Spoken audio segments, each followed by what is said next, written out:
Welcome to our channel learn and grow. आज का जो हमारा टॉपिक है वो है standard electrode potential. Standard electrode potential जिसे कि ई नोड से रिप्रेजेंट किया जाता है।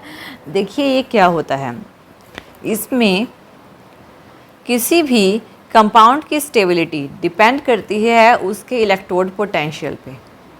उसकी आयनाइजेशन एंथैल्पी के कंपैरिजन में इलेक्ट्रोड पोटेंशियल पे डिपेंड करती है। इलेक्ट्रोड पोटेंशियल जो वैल्यू होती है वो डिपेंड करती है एंथैल्पी ऑफ सब्लिमेशन पे, किसी मेटल की सब्लिमेशन और आयनाइजेशन एंथैल्पी और हाइड्रेशन एंथैल्पी क्या है। तो पहले एंथैल्पी ऑफ सब्लिमेशन देखते हैं, जिसे कि डेल SUBH से रिप्रेजेंट किया जाता है। यह है एंथैल्पी ऑफ सब्लिमेशन। सब्लिमेशन क्या होता है, जब कोई मेटल को कितना टेम्परेचर दिया जाए कि वो गैस में कन्वर्ट हो जाए, सॉलिड से गैस में बिना लिक्विड के कन्वर्ट हुए, वो होता है सब्लिमेशन। नेक्स्ट होता है इसका आयनाइजेशन एंथैल्पी। आयनाइजेशन एंथैल्पी जिसे कि डेल IH से रिप्रेजेंट किया जाता है। आयनाइजेशन एंथैल्पी की मेटल में कितने एंथैल्पी यानी कितनी हीट पे या कितने टेम्परेचर पे वो आयंस में कन्वर्ट होगा, यानी कि आयनाइजेशन एंथैल्पी जो M पॉजिटिव और उसमें से इलेक्ट्रॉन्स निकलेंगे। नेक्स्ट होता है एंथैल्पी ऑफ हाइड्रेशन जिसे कि डेल HYD हाइड्रेशन H से रिप्रेजेंट किया जाता है। एंथैल्पी ऑफ हाइड्रेशन यानी कि M पॉजिटिव है, यानी कि जो पॉजिटिव आयंस है उसे एक्वस में डाला जाए, एंथैल्पी ऑफ हाइड्रेशन दी जाए जिससे कि M पॉजिटिव एक्वस फॉर्म में आ जाए, वो एंथैल्पी ऑफ हाइड्रेशन को रिप्रेजेंट करते हैं। तो इसमें जो टोटल एनर्जी होती है वो क्या होती है, जिसे कि डेल TH टोटल से रिप्रेजेंट किया जाता है। जो एंथैल्पी ऑफ सब्लिमेशन होती है प्लस एंथैल्पी ऑफ जो हमारे पास आयनाइजेशन होती है प्लस एंथैल्पी ऑफ हाइड्रेशन होती है, ये इन तीन सब का सम, ये होती है टोटल एंथैल्पी। और इसे एक फॉर्म पर्टिकुलर पैटर्न से रिप्रेजेंट किया जाता है जिसमें कोई भी मेटल जो कि सॉलिड है उसे एंथैल्पी ऑफ सब्लिमेशन दी जाती है तो वो गैस में कन्वर्ट हो जाएगा। Next enthalpy of ionisation enthalpy यानी कि डेल IH दें ताकि वो गैस के आयंस में कन्वर्ट हो जाए।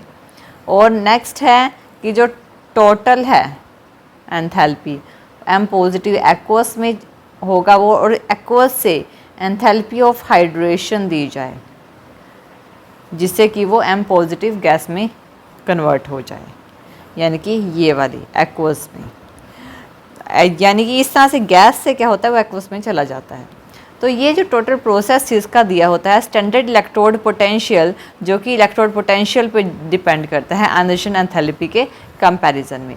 अब इसके कुछ ट्रेंड्स हैं, तो उन ट्रेंड्स में सबसे पहले हम देखते हैं ट्रेंड M पॉजिटिव, यानी M से M positive standard electrode potential, यानी जब मेटल 2 पॉजिटिव होता है उसमें पहले तो M है, M से अगर वो 2 इलेक्ट्रॉन दे देगा तो M2 पॉजिटिव हो जाएगा। उस टाइम पे स्टैंडर्ड इलेक्ट्रोड पोटेंशियल क्या होगा, देखिए सबसे पहली कंडीशन जो ट्रेंड होता है कि ई नोड M से 2 पॉजिटिव में कोई भी रेगुलर ट्रेंड को रिप्रेजेंट नहीं करता है, क्योंकि इसमें इनकी जो आयनाइजेशन एंथैल्पी होती है IE1 प्लस IE2, ठीक है, उसकी एंथैल्पी की वजह से, उसकी सब्लिमेशन एंथैल्पी की वजह से वो कोई भी रेगुलर ट्रेंड रिप्रेजेंट नहीं करता।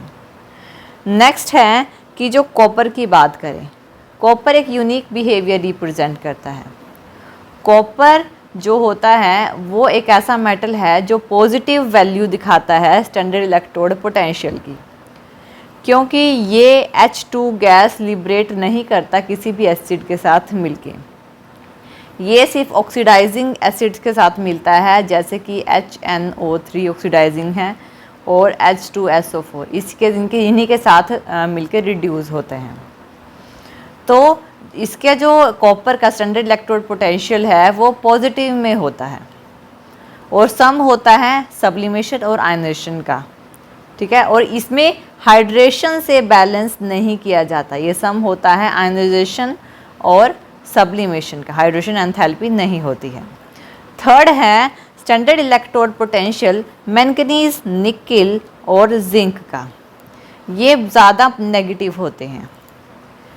किस पे? जैसे कि दूसरों के कंपैरिजन में ज़्यादा नेगेटिव होते हैं, क्योंकि इनकी जो ग्रेटर स्टेबिलिटी किस वजह से होती है, डी शेल में 5 इलेक्ट्रॉन होने की वजह से ये ज़्यादा स्टेबल रहते हैं। M2 पॉजिटिव, जैसे कि M2 पॉजिटिव में D5 होते हैं तो ये स्टेबल हो जाता है हाफ फील्ड कॉन्फ़िगरेशन होने की वजह से।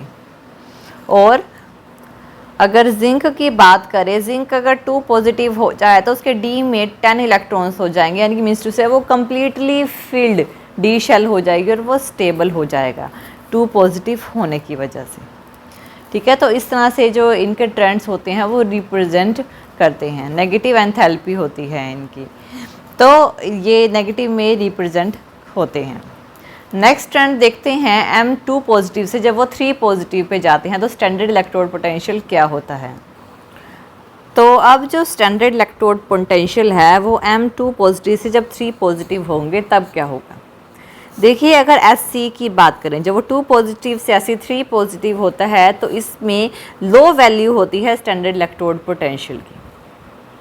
ठीक है, क्योंकि S3 पॉजिटिव आयन जो होते हैं वो नोबल गैस कॉन्फ़िगरेशन को रिप्रेजेंट करते हैं। SC3 पॉजिटिव ये नोबल गैस कॉन्फ़िगरेशन को रिप्रेजेंट करते हैं। ये इस कॉन्फ़िगरेशन को कैसे रिप्रेजेंट करते हैं, देखिए SC का एटॉमिक नंबर 21 होता है और इसकी कॉन्फ़िगरेशन होती है लास्ट की वो 3D1 और 4s2 की होती है। अगर ये तीनों के तीनों इलेक्ट्रॉन्स पॉजिटिव यानी डोनेट कर देगा तो नोबल गैस कॉन्फ़िगरेशन अटेन कर लेगा। इसका मतलब इसकी जो लो वैल्यू होती है स्टैंडर्ड इलेक्ट्रोड पोटेंशियल की। अगर आपको इसमें प्रॉब्लम है कि ये कैसे हो रहे हैं तो आप इसकी ट्रांजिशन सीरीज़ की कॉन्फ़िगरेशंस में देख सकते हैं, ये मैं ऑलरेडी करा चुकी हूँ। नेक्स्ट हम देखते हैं हाई वैल्यू ऑफ जिंक। इसमें क्या होगा कि जिंक के केस में इसकी कॉन्फ़िगरेशन होती है 3D10 4s2, जिंक की कॉन्फ़िगरेशन देखिए। अब इस कॉन्फ़िगरेशन में जिंक की हाई वैल्यू क्या है, अगर जिंक अपने 2 इलेक्ट्रॉन्स को निकाल देता है यानी कि इनको निकाल कर Zn2 पॉजिटिव आयंस बना लेता है तो जिंक के पास क्या कॉन्फ़िगरेशन रह जाएगी, सिर्फ 3D10 यानी डी में कम्प्लीटली फिल्ड कॉन्फ़िगरेशन रहेगी कि जिंक जो है वो स्टेबल हो जाएगा। अगर वो 2 इलेक्ट्रॉन दे सकता है, स्टेबल होने के बाद भी दे सकता है, लेकिन अगर जिंक में से एक और इलेक्ट्रॉन निकालने की कोशिश की जाए 2 से 3 पॉजिटिव कर दे तो ऐसा नहीं होगा, क्योंकि इस टाइम पे 2 पॉजिटिव के बाद जिंक जो है वो फुली कम्प्लीटली स्टेबल कंडीशन में है, उसकी outermost shell completely filled है। लेकिन एक एक्स्ट्रा इलेक्ट्रॉन और उसमें से निकालना, उसके आउटर मोस्ट शेल में से निकालना बहुत ज़्यादा डिफ़िकल्ट हो जाता है। तो ताकि वो +3 स्टेट ऑक्सीडेशन स्टेट ले सके ये बहुत मुश्किल है, इसलिए जिंक 2 पॉजिटिव होता है और हाई वैल्यू होती है जिंक की। नेक्स्ट हमारे पास जो पॉइंट है high value of E node Mn3 positive यानी Mn2 पॉजिटिव से जब 3 पॉजिटिव होते हैं। देखिए यहाँ पर क्या है कि Mn2 पॉजिटिव जो होते हैं वो ज़्यादा स्टेबल होते हैं। क्यों? Mn की कॉन्फ़िगरेशन क्या होती है लास्ट की, Mn की कॉन्फ़िगरेशन लिखते हैं ताकि हमें इसका क्लियर हो जाए। Mn की कॉन्फ़िगरेशन होती है 3D5 4s2, यानी कि ये 2 इलेक्ट्रॉन इजीली निकाल सकता है, लेकिन 2 इलेक्ट्रॉन निकालने के बाद ये हाफ फील्ड है, यानी कि ये हाफ फील्ड हो गया। और जो हाफ फील्ड होता है वो क्या होता है, वो भी स्टेबल होता है। कम्प्लीटली फील्ड और हाफ फील्ड दोनों ही स्टेबल होते हैं। तो Mn में 3D में 5 रह जाएगा अगर वो 2 इलेक्ट्रॉन्स को निकाल देगा। लेकिन अगर वो Mn में से अगेन कहो कि एक और इलेक्ट्रॉन निकाल दे, वो हाफ फील्ड है, हाफ फील्ड मीन्स टू से कि हाफ स्टेबल है, तो बहुत डिफ़िकल्ट है उसमें से एक और इलेक्ट्रॉन को निकालना। तो इसकी वैल्यू भी इसी वजह से स्टैंडर्ड इलेक्ट्रोड पोटेंशियल हाई होता है। अब नेक्स्ट बात करते हैं आयरन की। आयरन का स्टैंडर्ड इलेक्ट्रोड पोटेंशियल लो होता है, ऐसा क्यों होता है? देखिए इसकी कॉन्फ़िगरेशन लिख लो। आयरन की जो कॉन्फ़िगरेशन है वो होती है 3D6 और 4s2। अब यहाँ पे आयरन क्या कर सकता है, मान लीजिए आयरन ने अपने 2 इलेक्ट्रॉन्स को डोनेट कर दिया तो यहाँ पे Fe2 पॉजिटिव हो गया, 2 डोनेट करके 2 पॉजिटिव हो गया, तो इसकी कॉन्फ़िगरेशन क्या रह गई, 2 इसने डोनेट कर दिए तो रह गई 3d6।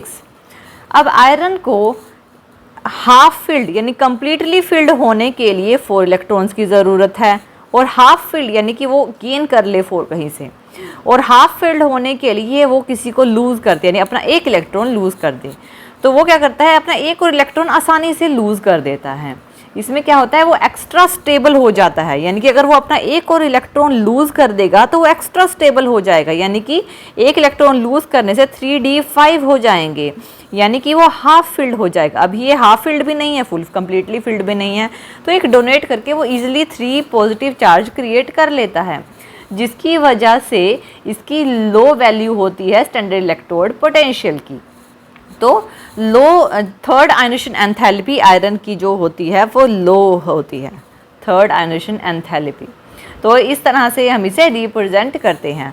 तो ये होती है हमारी ट्रेंड स्टैंडर्ड इलेक्ट्रोड पोटेंशियल की। तो थैंक यू ये वीडियो देखने के लिए, और ज़्यादा अपडेटिंग वीडियोस के लिए आप हमारे चैनल लर्न एंड ग्रो पे हमें सब्सक्राइब कर सकते हैं। Thank you.